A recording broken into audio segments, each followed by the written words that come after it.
Or Paige. There you go. You're smart. Smarter than me. Okay. All right. Well, that's easy. And then this is people can see it if they're watching online. You send us that. Yeah. Yeah. Okay. We'll pop it up. I don't know in what order she's gonna go. Probably the same as last time, where she starts with this. Oh, okay. No, Do you know? Can we make it display the full Yeah. page? Yeah.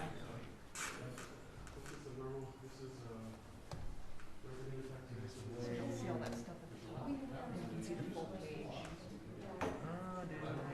Oh, it's right.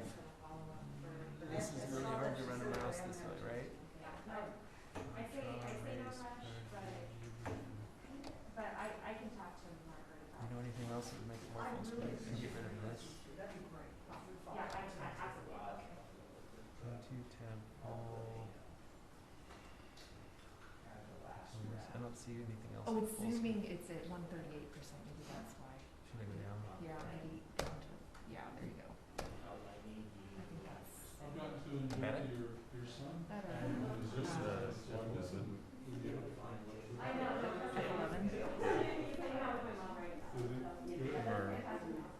or that should full screen the PDF.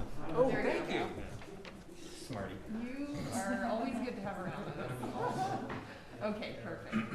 And Jeff, this mic, It's I just still- have to flip it on, maybe- right? It's not on yet. Okay. But Do you know how to get everybody put their mics on it because it had a buzz. cuts off? Because it wasn't on yet? Well, no, it just buzzes. Oh, it does. For Well, some reason this time. So whenever you want he's to start ready. it, Okay. if you want me to do that, if you want to do it. whatever. I'll do it. You got it. Yeah, we're good. Good. I don't want to be responsible. Same. Should be okay. Go to the three dots again up top and then zoom out. You think? If you just go to the three dots. Which three dots? Sorry. Like, oh, like that. Yeah. Oh, yeah. And then zoom out so that it's like this, you think? Because really, it's just the charts that need. I think that's. Yeah, that's the full size, and then we should just be able to do this. I'm assuming so. This is just in case. Ah, there we go. That Okay, should be good. the full Yeah, image, right? Yep. Yeah. that works. Okay, cool, thank you.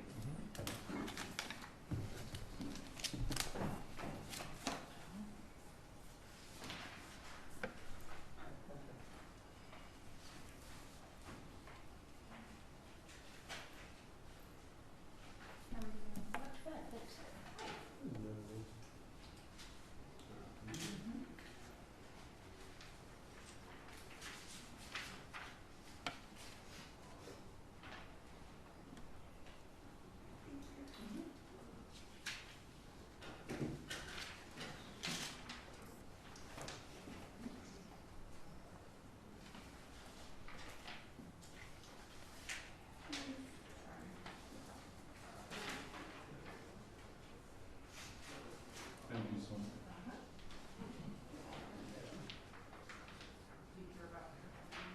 Yeah, yes, thank you.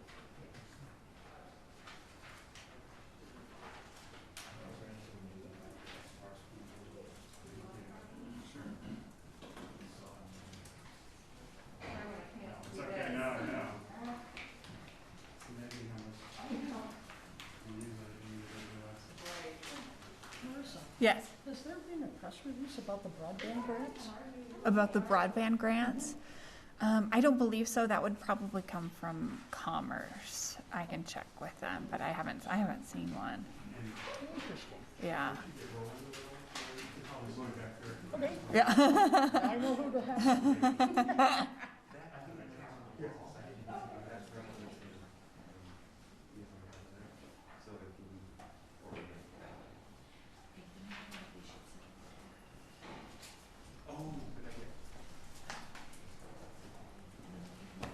Yeah, wherever you guys need.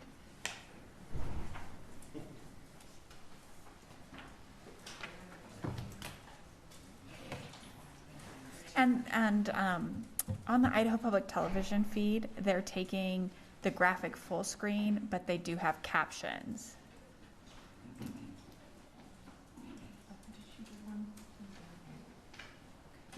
Just.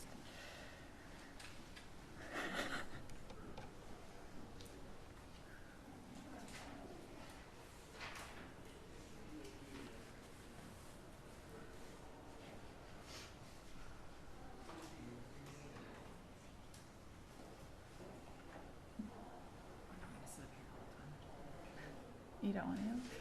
Huh? You don't want him? I'll go. Hang it up. I'll sit back there too and get him back. Okay. Fine.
Well, good morning.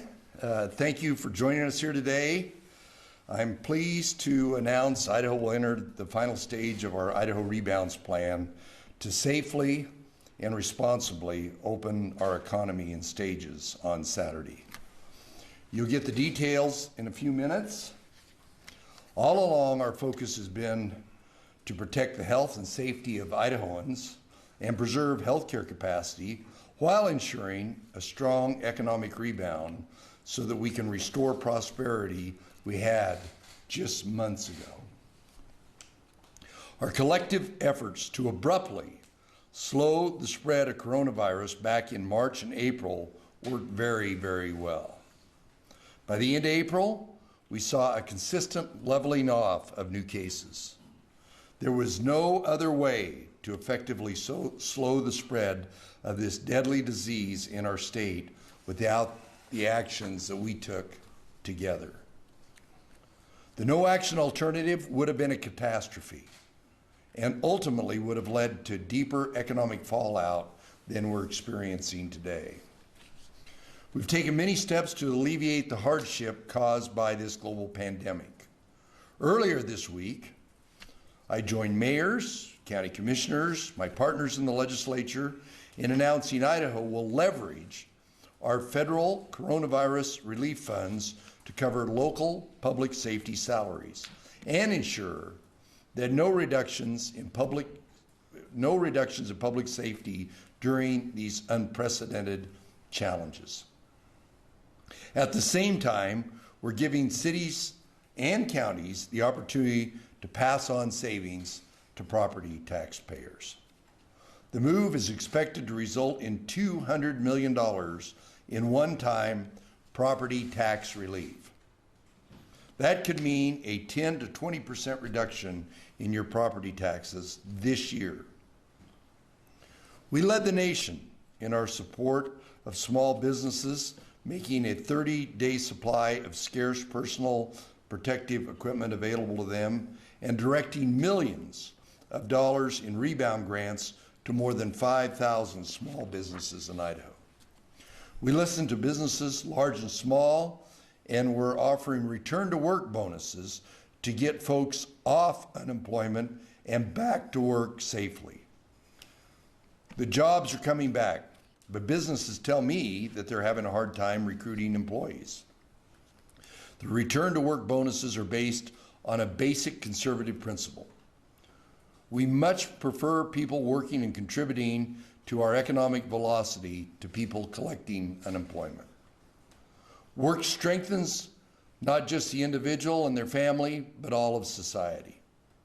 However, most Americans out of work due to the coronavirus earn more with enhanced unemployment benefit than their normal wages. A program is expected to expire in 7 weeks. The return to work incentive will get folks back to work now, which helps get our economy going, something that benefits all of us and saves taxpayer dollars in the long run. President Trump, White House officials, and congressional Republicans are looking at similar programs on the federal level. The reason we can direct our federal relief dollars back to taxpayers is because all along we have governed conservatively. We put money into savings, we maintain a balanced budget, we don't incur long-term debt for government operations, and we keep agency budgets accountable and lean. On Saturday, 100% of businesses will be able to open their doors as we enter stage 4 of our Idaho Rebounds Plan. That means visits to senior living centers and other congregate facilities can resume under strict protocols to protect residents and workers. Nightclubs can operate with diminished standing room occupancy. Large venues, such as sporting events, can operate under limited physical distancing protocols. Employers can resume unrestricted staffing, but continue to practice physical distancing and sanitation. Special accommodations for vulnerable individuals should be made. Travel can continue to locations that allow it and do not have significant ongoing virus transmission. Gatherings of more than 50 can occur, where 6-foot social distancing and precautionary measures are followed. I want to stress something very important. We almost did not make it to stage 4 this week. Despite our incredible progress, there are still some in Idaho who are not practicing measures to keep themselves and others safe. Even if contracting COVID-19 is low on your personal concerns, I urge you to practice safe measures to protect others. Community spread is occurring in more than half of the counties in our state. This isn't just a Boise and Treasure Valley issue. Across the country, we're seeing the virus move from cities into rural areas where healthcare access is limited. Our focus all along has been to prevent our healthcare facilities from being overrun in a short period of time. something that would have had a devastating effect on our lives and our economy. The most effective way to mitigate the spread of virus is through our personal actions. Practice physical distancing. Wash hands and surfaces regularly. Wear protective face coverings in public where appropriate. And stay home if you're sick. Earlier this week, we unveiled the new One Idaho initiative to educate the public on the importance of practicing these measures so we can continue our economic rebound. Our actions moving forward will help preserve the sacrifice we all made early on and continue to make to slow the spread of the coronavirus in our state. I encourage businesses and individuals to go to one.idaho.gov and make the One Idaho Pledge.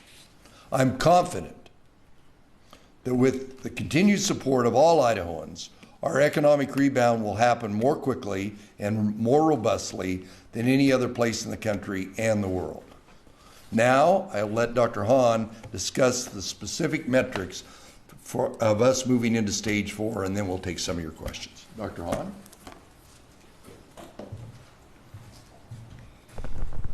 Thank you, Governor. As last time, I will go over the metrics that we use to make the decision. And if you could look, there are screens on either side of the room that I'll be referring to while I'm talking. As I explained last time, we have tried very hard to build metrics. We started off with what the White House Reopening America plan recommended, and then we customized it for Idaho based on the data that we get and our ability to analyze it in a timely manner. So you'll see that's the basis of it. The starting point is to look at just how widespread is the virus, what are we seeing? And you'll see at the top there the number of cases by the date that it was reported to us. You can see there that we talk about a downward trend. It's barely downward. I think eyeball, it's very hard to see that. And we did have a surge in early June. I'll talk about that in a second, why I think our cases went up there. But we are concerned, as the governor mentioned, we are concerned that we may see more cases. And part of that is due to good news, which is that our testing has gone up dramatically. You may have noticed on the website, for those of you that follow it, that our number of tests jumped from 4,000 to 5,000 per week up to 10,000 in the last week of May. We think that's one reason why our case counts went up. We are simply testing more people. And that is, we knew that could happen, and so that is one reason why we have a second measure to look at the widespread, how widespread is the disease, which is the percent positive tests. So you can see there that the percent of tests that are being done out there, the percent positivity has actually been falling, which is a good sign.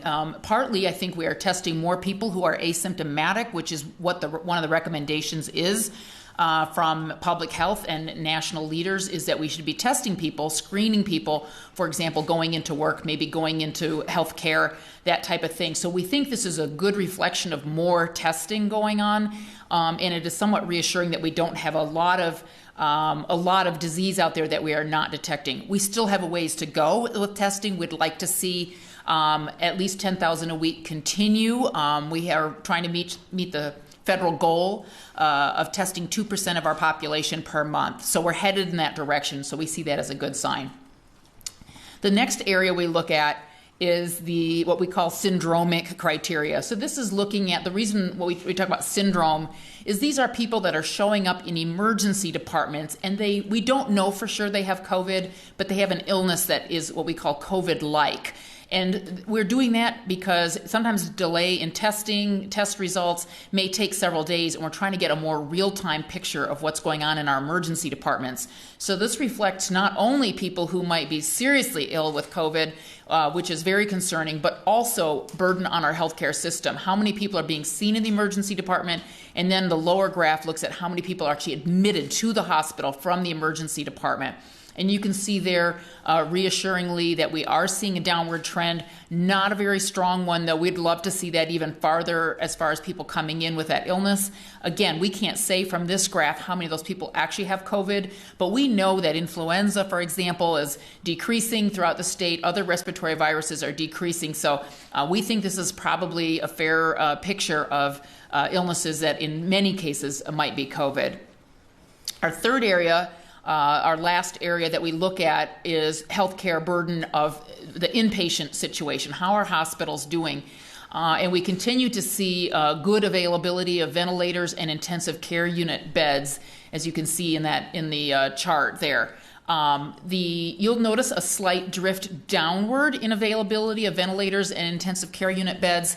And talking with the hospitals, that is not due to more people being admitted or being in the hospital with COVID. They actually have very few patients right now in the hospital with COVID. But these are people that are now that they've started to do elective surgeries, that some of these people require short intensive care unit care after their procedures. And that is why we're seeing a little bit of a downward drift. So we are not concerned about that from the standpoint of that representing an increase in severe COVID cases. And then you can see on the bottom of that page, we have at least a 10-day supply of personal protective equipment for those hospital workers as of our latest snapshot on June 9th. Lastly, I'll talk about our healthcare workers. And this is another area that we felt that we really are a little bit concerned at some of what we were seeing. We saw an increase in healthcare workers reported. Remember that healthcare workers include anybody that works at those facilities, so it could be janitorial staff, it could be a nurse, it could be a physician. It's all sorts of people that work in these settings. When we looked at that data more carefully in early June, remember this coincides with our bump in testing. A lot of that testing happening by hospitals of their workers. We found that this is not one particular part of the state or one facility. This is really scattered throughout the state. And in many cases, what the investigators found was that these were actually healthcare workers that had actually appeared to have gotten the infection not at work, but in the community from a household member or other community spread. So even though we keep a close eye on this, just keep in mind that healthcare workers getting infected does not mean they were infected on the job. Nonetheless, this is a trend we're worried about there, and you can see there that last criteria we had there, we would like to see fewer than 2 healthcare workers per day reported, and we actually would not have met, if that was our only criteria, we would not have met it because we exactly had 2 per day on average, so we can't consider that less than 2. So that's our metrics. As the governor mentioned, we feel like we kind of squeaked under on this one, and so I just want to second what the governor said, that we are concerned. We urge people to remember that to keep our economy open, we all need to do our part. The disease is still here. It is still circulating in the state. And it's nice to see everybody out there with a mask on. We really appreciate it. And we urge people to continue to physically distance from each other and to wear face coverings. Thank you. Thank you, Doctor. Okay. Governor, why not wait, until it's a little safer instead of just squeaking? Well, our goal all along was to meet these. I mean, all our guidance, everything that was out there, and the last slide was the one that we're right on the edge on. But the real critical issue, our real critical issue is that red line, and in all reality, in other states, ICU capacity and hospital beds is really on the edge. And as Dr. Hahn alluded to, the use of our ICU capacity is not for COVID. That's the most critical, but that's why we aggregate all these other data. We made it, but we're not spiking the football. What I need your help, collectively, all of you, is to continue to send the message out to Idahoans about how important all those things that both Dr. Hahn and I talked about. Betsy. On the healthcare worker infection criteria, the chart that you've distributed goes through June 9th, which is 3 days ago. Yesterday, there were 7 new infections among healthcare workers, according to the state's data. It doesn't appear to me that we actually have shown either a downward trend or less than 2 per day on healthcare workers. Why did you choose a period that does show. You're going to have have Dr. Hahn answer that one. Sure, Betsy. So we, if you go back to our previous metric, we start with the day after. If we can, we start with the day after that and do 2 weeks. And we had to pull that data yesterday morning before. As you know, we get reports every day, and we summarize them during the day. So we made that call. I'm hoping that is going to turn out to be, one spike, and maybe we'll see a decrease after that. But that data will go into our next 2 weeks of measurement, and we might decide that the healthcare worker problem is ongoing or growing, and it might be enough to not get us forward. But the data that we looked at did show a decrease, and we felt like we made it. So Go ahead. Just last weekend, we had 2 days of much higher increases among healthcare workers. How does that create a decreasing pattern over 2 weeks? Yeah, so it's my math, but I'm having trouble understanding. Yeah, Betsy, and I'm happy to, I don't want to get too deep into it with everybody, but I'm happy to talk to you. I think probably what you're seeing, as you know, when we get a report to the state, we put it up there every day in the spirit of transparency, which is new cases that we just heard about that day. So we call those date reported, I think notified, the date the state was notified is the term we're using now. But the date that it was reported, which is used for all of our metrics, is sometimes the local health department heard about it a day or two earlier. So the date reported may not match the date we hear about it. Sometimes the districts take a day or two to investigate. So I can't exactly speak to what you're speaking to because I haven't looked at those 9. I think you said 9 yesterday. I haven't looked at those yet. 7, sorry. I don't want to inflate it, for heaven's sake. I haven't looked at those in particular yet, but this is where we try to be as transparent as possible. And as you well know and we've talked about, what that means is that we're showing you data that can sometimes change or look different. We try to minimize that, but by showing you stuff quickly, it's always listed as provisional, and it can sometimes change as we learn more. And I'm happy to look at that with you and see what happened there. But some of those might have been, again, reported to the district a few days earlier or even a week earlier. If it takes them a while to investigate it, we might not hear about it right away. I just can't speak to it more specifically without looking at it. I would add the one thing we did know because we saw that is that it's not in one area. The healthcare workers are scattered around the state. So. I have 3 questions from Scott Bowman with CBS 2. His limit's 1, but go ahead. Talking about the return to work incentive, do you know how many people have signed up and how much money is spent? How much money remains? No. In that? I think we can do these fast if they're like that. We've been hearing from Idahoans who have started back to work or plan to at some point this month.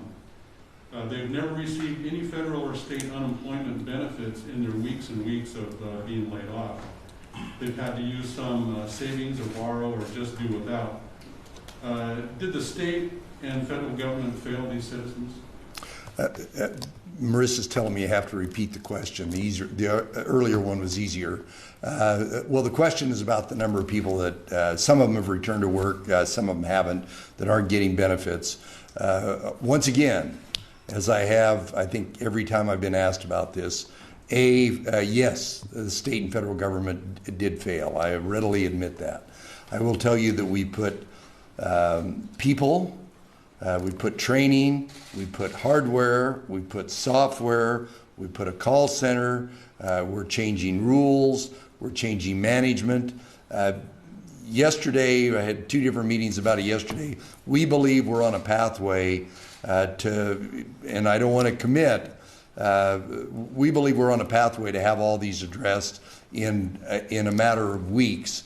And the numbers we were looking at 2 weeks ago was a matter of months. So we made progress. I know that people are getting the benefits. The call center, when it first started out, just got absolutely slammed. The call center did. And a lot of these issues have to go to the federal level. There's guidance, mixed guidance coming from the federal government about how we confirm the employment of these people, the people that are making the claims. There's the traditional unemployment who are in our system, and then there's the new people, the pandemic program, that aren't in our system. We have to build a whole new file on them. Originally, the feds said, oh, just let them self-certify and send the money out. Then they came back and said, don't. That's part of the problem. But Scott's question about did the system fail? Yes, it was overloaded. But Congress wanted to get this money out as fast as they could. Labor asked that it not be. They knew that all the state labor departments were going to be overridden, but they had to put it somewhere. But I would say, yeah, the system failed. We have every intent of having it fixed, but my heart goes out to those people. Are there lessons learned? Oh, well, absolutely. Some of the states that had done a better level of automating, we're one of the only states where everybody files online. And so the filing was easy. But the problem is there's all these there's 80 different issues that we have to address in some of these unemployment claims. And if it was just a state program or even just a federal program, it'd be easier. But those two programs conflict in many issues. But I think we're going to get there. Some of the states had it more automated to where when you filed, you got a query back that said, this isn't right, this isn't right. We didn't have that in Idaho, and it caused a lot of phone calls to go back and forth on an overworked system, which went from only 1,000 claims to 30,000 in a matter of 2 weeks. Scott's last question is about the adjudicators. How's it going with hiring more adjudicators? How many adjudicators are there?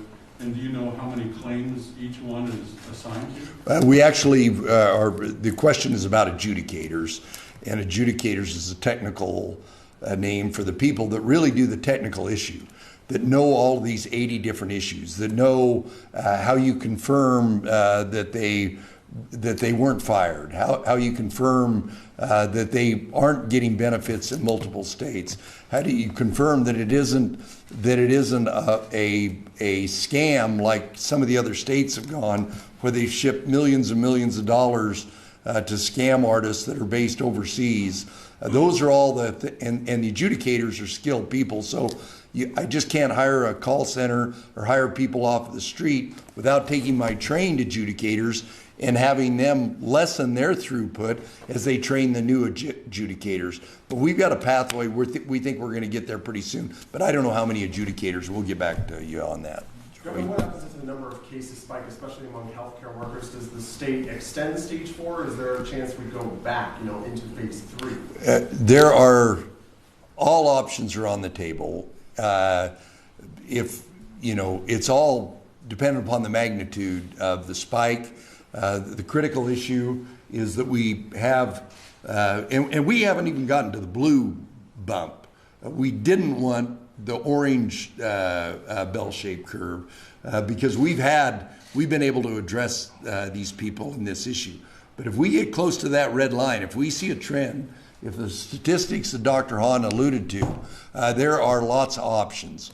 It probably won't be statewide. If you're in Shoshone County, where you've yet to have one case, and it's in the lower or upper Snake River Valley, then it'll be more regional than it will be statewide. But it's all, we have to have flexibility on how we address it and which particular metrics. But if we don't have enough healthcare workers or don't have enough ICU capacity, like some of the states are addressing right now, the response will be address the magnitude of the problem.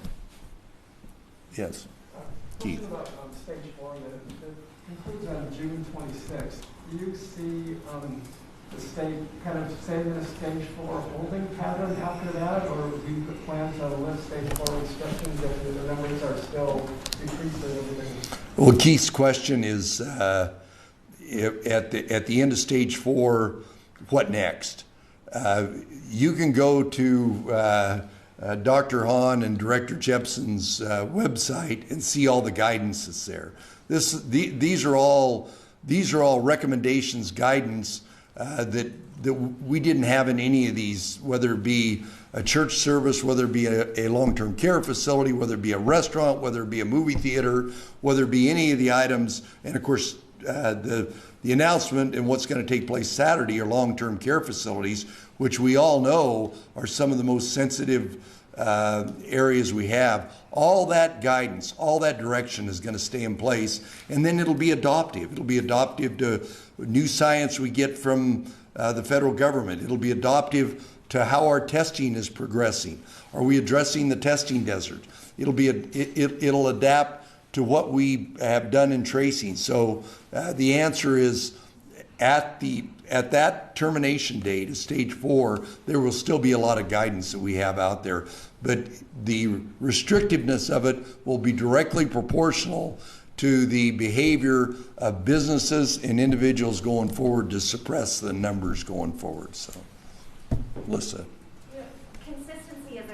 Consistently, as I'm looking at demographic trends for new cases, the age group 18 to 29 years old has been far and away the most cases in Idaho. Is there anything being done to direct messaging at this group of young adults who may be testing positive for a multitude of reasons?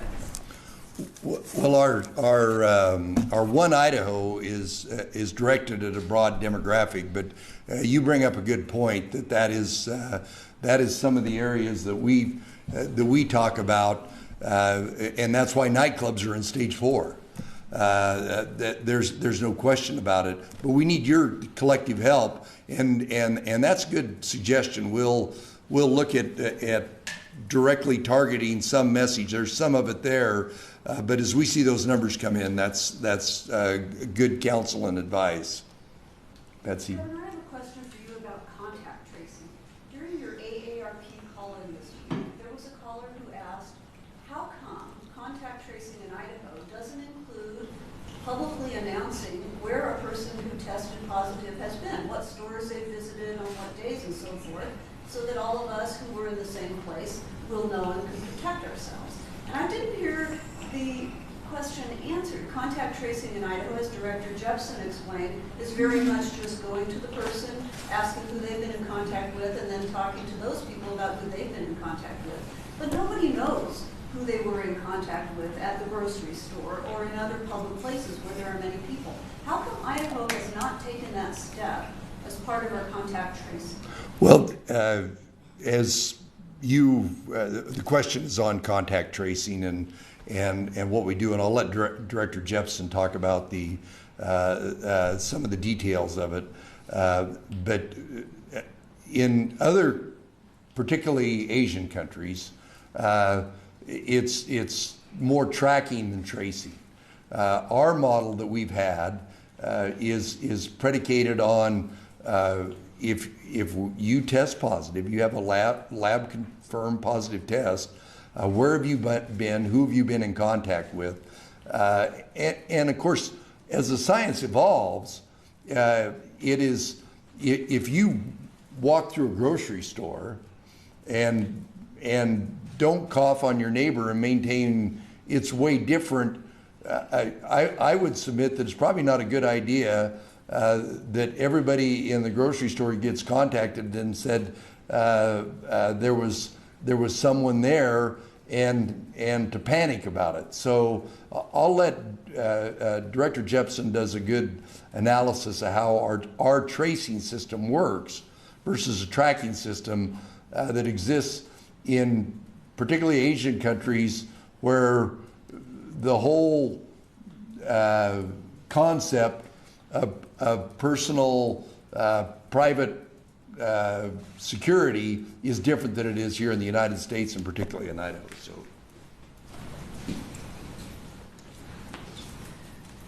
thank you, Betsy, for the questions. Appreciate that. Just to answer the question directly, in the course of a contact tracing, that's done at the public health districts, and if in the course of that they determine that it's important to disclose a location where a person was, either because they can't track individuals or there might have been a risk of exposure, that will happen. And that actually is consistent with what we've done with other illnesses and foodborne illnesses in particular when we have a case in a restaurant, for example. And just in fact, this week we had a case in the Bannock County area where a restaurant was mentioned where a worker had been infected, and they publicly announced that had been happened, and if people had been to that restaurant to contact the public health district. So I want to assure you that we're going to do what we can as a public health in Idaho to let people know if they've had an increased risk and what they can do about that. And then on contact tracing, I would just just emphasize again that that's a voluntary activity where when somebody's been infected, somebody from the public health district will call. They'll do two things. They'll help them understand what precautions they need to take to keep those around them safe until they recover, as well as discuss who they've been in contact and where they've been so that the appropriate actions can be taken, which would be reaching out to those individuals that they've been in contact with, letting them know that they may have been exposed. They won't reveal the identity of that person. We protect their privacy. And then we'll discuss with those contacts what the appropriate course may be, testing, symptom monitoring, isolation, or they're all good based on the situation. So that continues to be an important part of our strategy. As we move forward, it's important that we have both testing and tracing so we can know exactly, to the best of our ability, where the disease is, and we can take those appropriate actions with specific individuals or locations, as you've mentioned. I will just mention that when we started this experience, we had about 23 contact tracers in the state, give or take a few that are trained. We had a goal to get to 250 contact tracers by the end of May. We achieved that goal, and we have a goal to get to 540 contact tracers by the end of August. It's a very manually intensive work, and we are on track to do that. Thanks, Dave.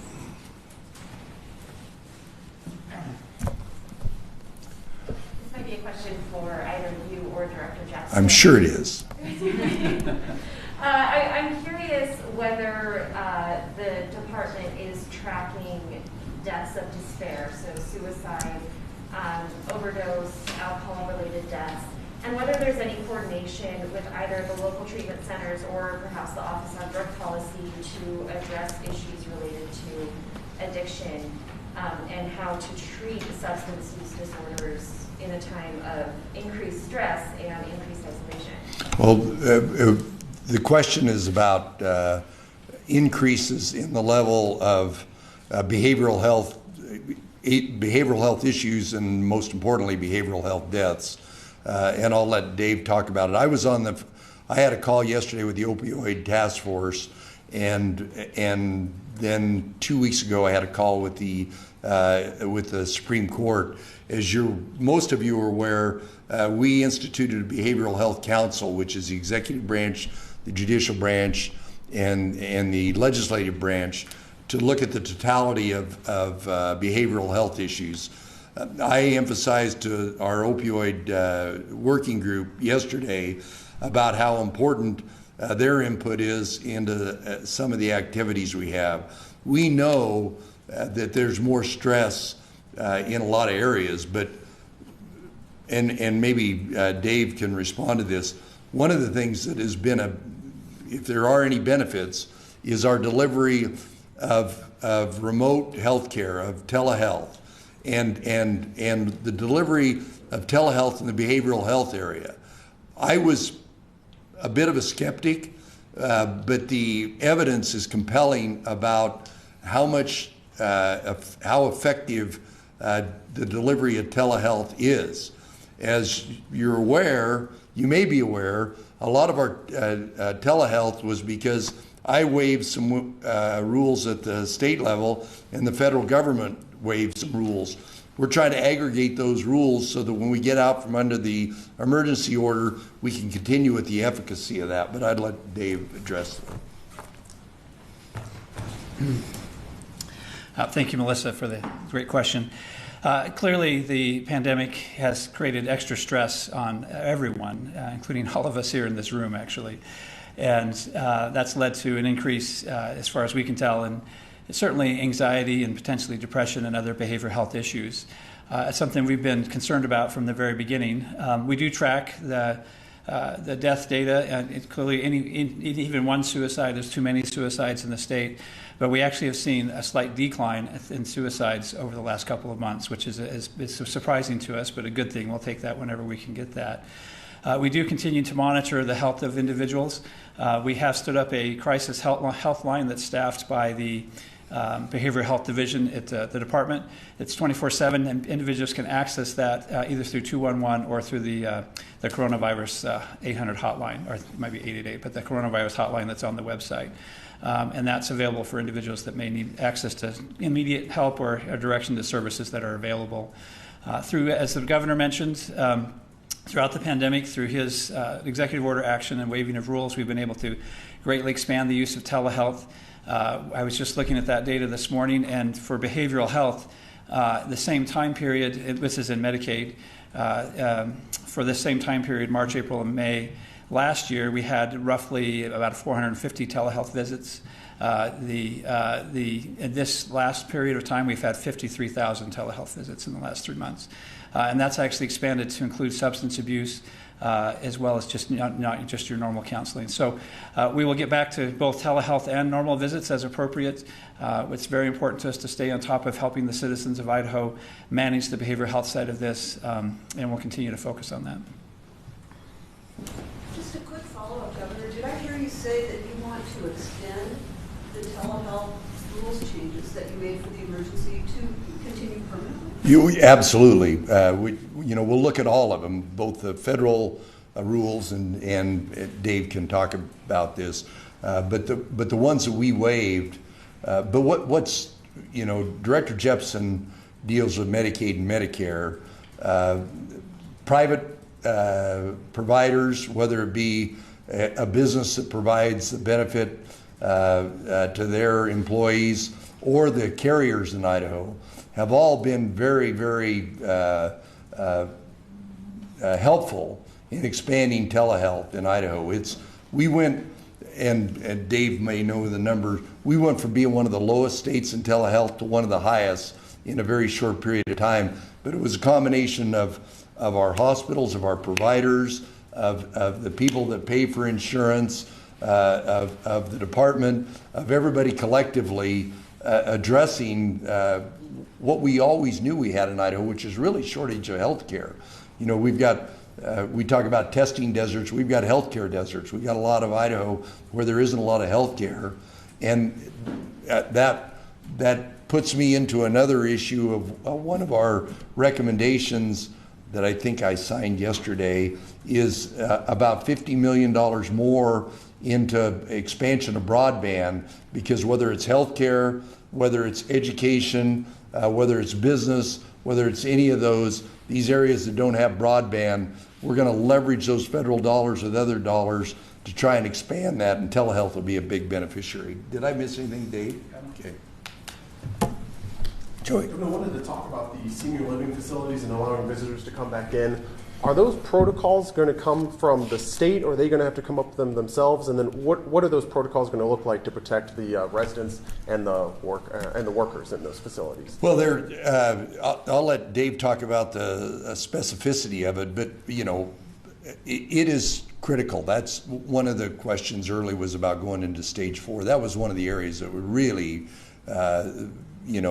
people's access to their loved ones in these healthcare facilities. The mental health of these people in these healthcare facilities is very, very important. So I was on a call with some other governors, and they were talking about what they were doing in other states. And I said something to Director Jepson, and they're working on it, but he can talk about the specificity of the guidelines for long-term care facilities.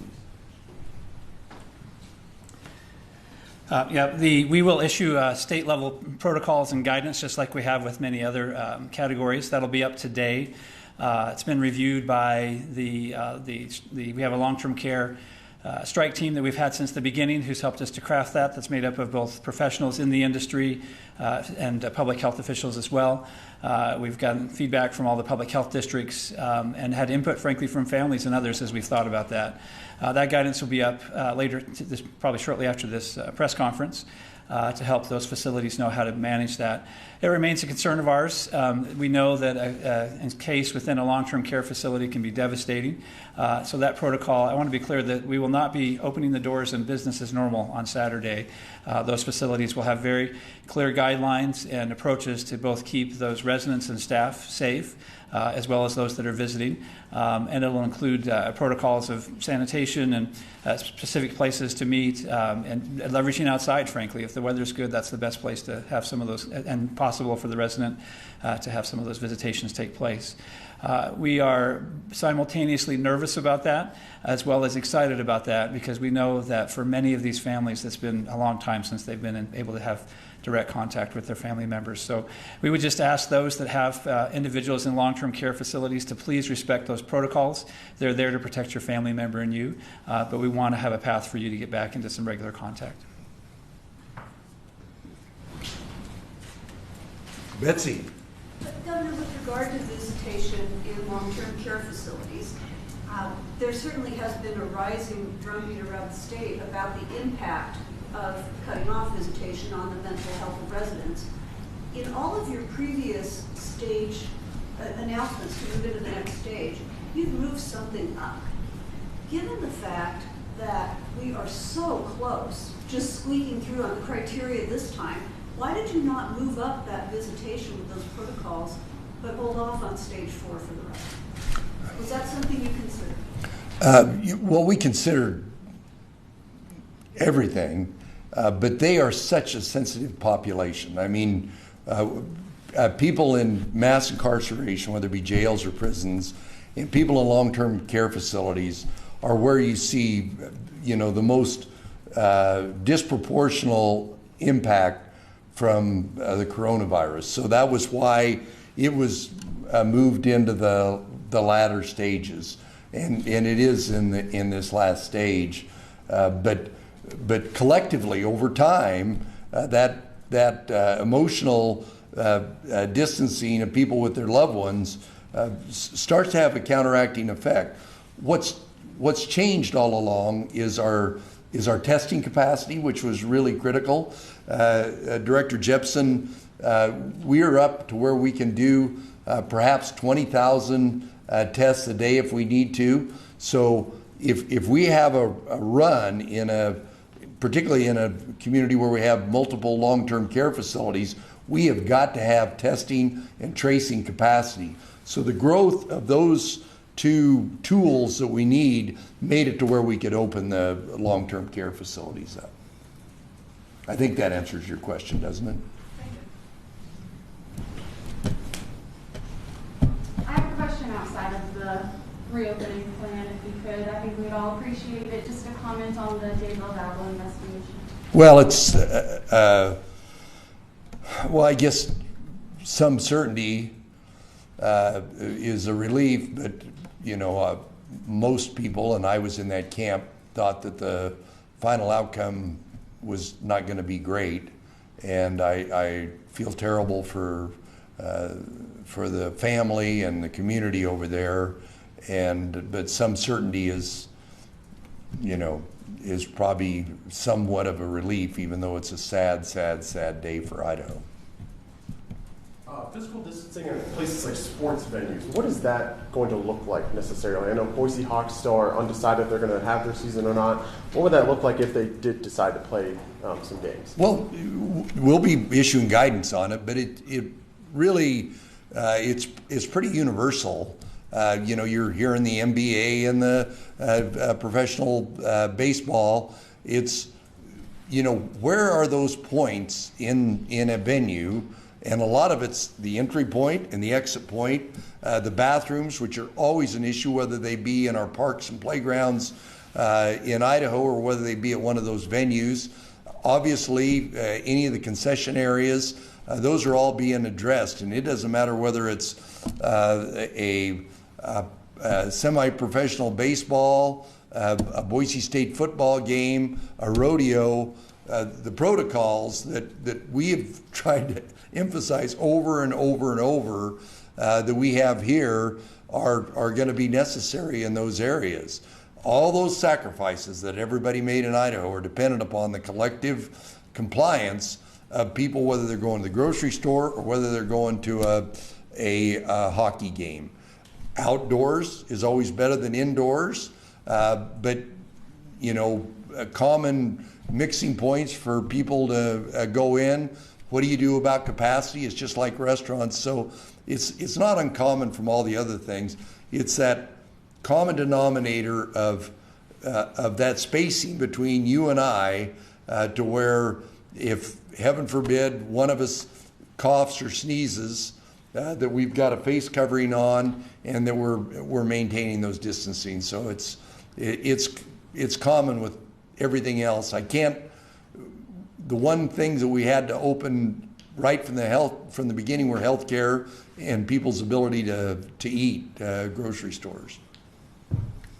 Betsy, one more. Okay.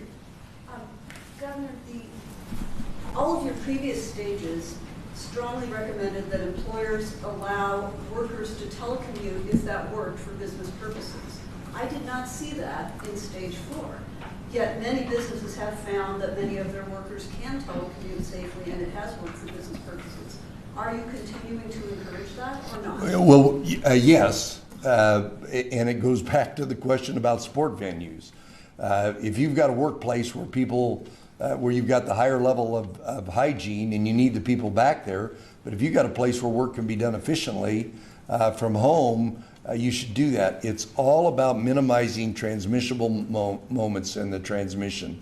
But for the most part, people can get back to work, but all these protocols that we're talking about are so important. And if you're the employer, you've got a huge incentive to make sure that the behavior of your employees, not only for the sake of the employees, but the sake of your customers, is safe, and that all these other protocols are followed. And I just want to end by emphasizing that one more time, that at this point in time,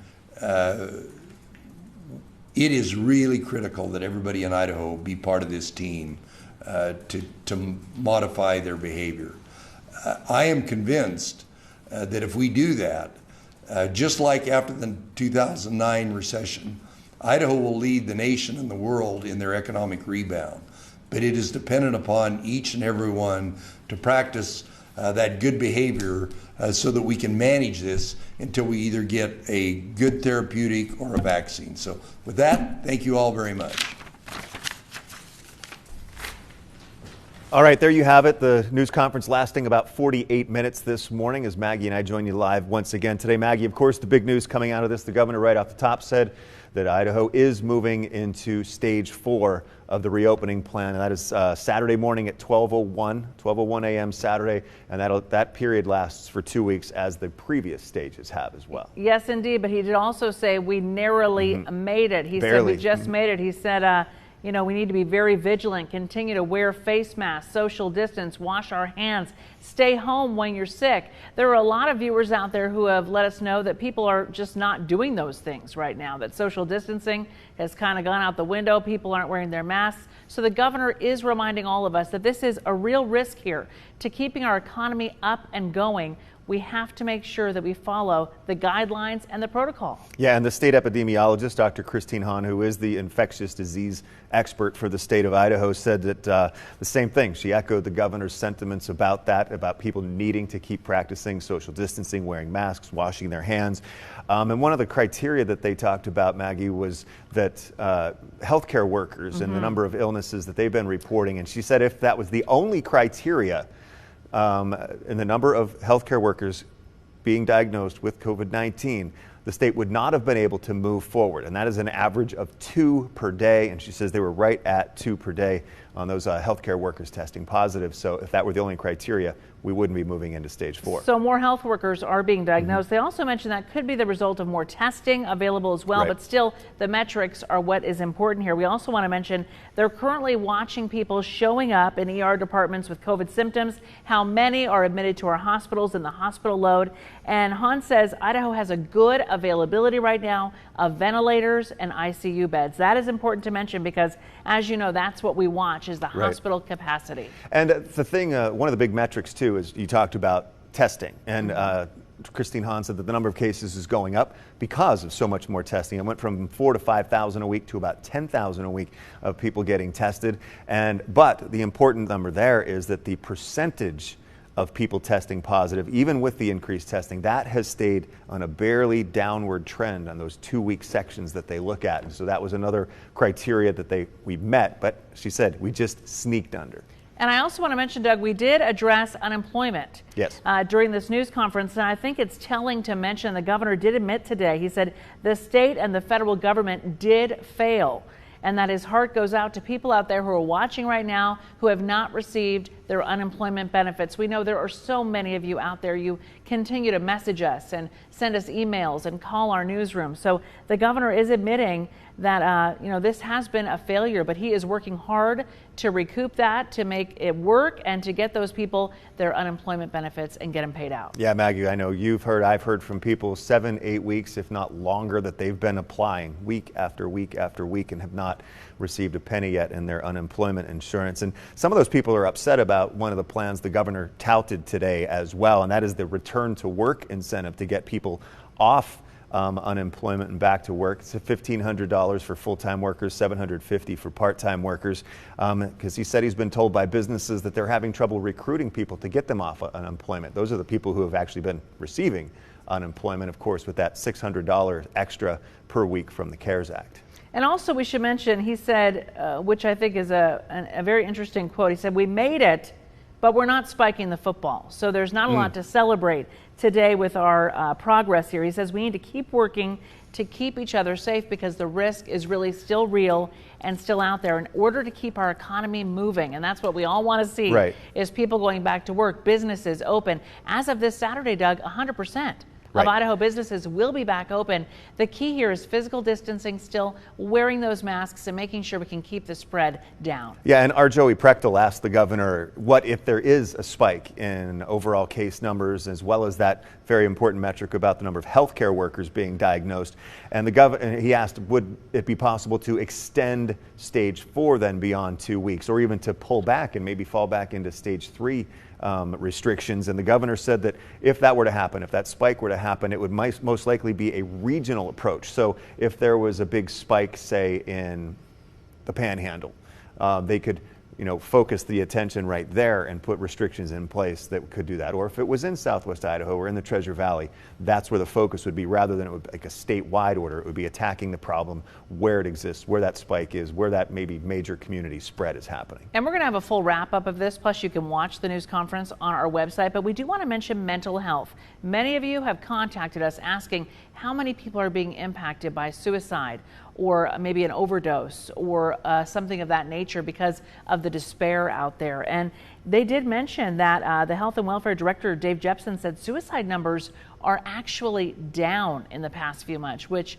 we found surprising, but they say that is the case. This is a stressful time for so many of us, and they do want you to reach out for help if that is something that you're struggling with. But important to note, he says suicide numbers are actually on the decline. Also, Maggie, you and I were talking about it while the governor was speaking, that speaking about mental health of people who are in the senior living facilities, because they haven't been able to visit with their family members. They've been really isolated, and mental health is a big part of that, having that human connection. And so those visits to grandma and grandpa, mom and dad, whoever, a friend, relative, can start happening again. But as Director Dave Jepson said with the Health and Welfare Department, there's going to be very strict protocols in place, social distancing, cleanliness, those types of things. But they will start being able to get a little closer to family members and start visiting again. Which is important. I know so many families out there have missed their loved ones and they really want to see them in person. As for sports and big event venues,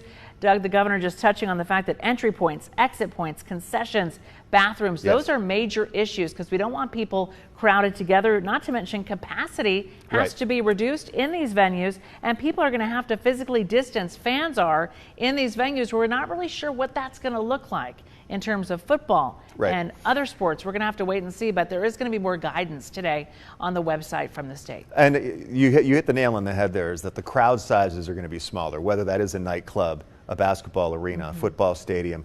And we're hearing some universities around thinking about, like, say, for a football game, only allowing 25% capacity and then having people sit in certain spread out sections. We haven't heard a specific plan from Boise State yet. There is still some time, of course, before the football season will start, but it will be interesting to see how that's all addressed going forward. It will be. And of course, we're going to have a complete wrap up on this on our website at ktvb.com. Doug is also going to be back for the news at noon, Doug, with the latest. Yep, and our Joey Prechtel, who was at the news conference, will be joining me as well for perspective and facts that came out today from that news conference with Governor Little. But again, the big news today, Idaho moving into stage 4, meaning 100% of businesses can be open now in Idaho starting at 12:01 a.m.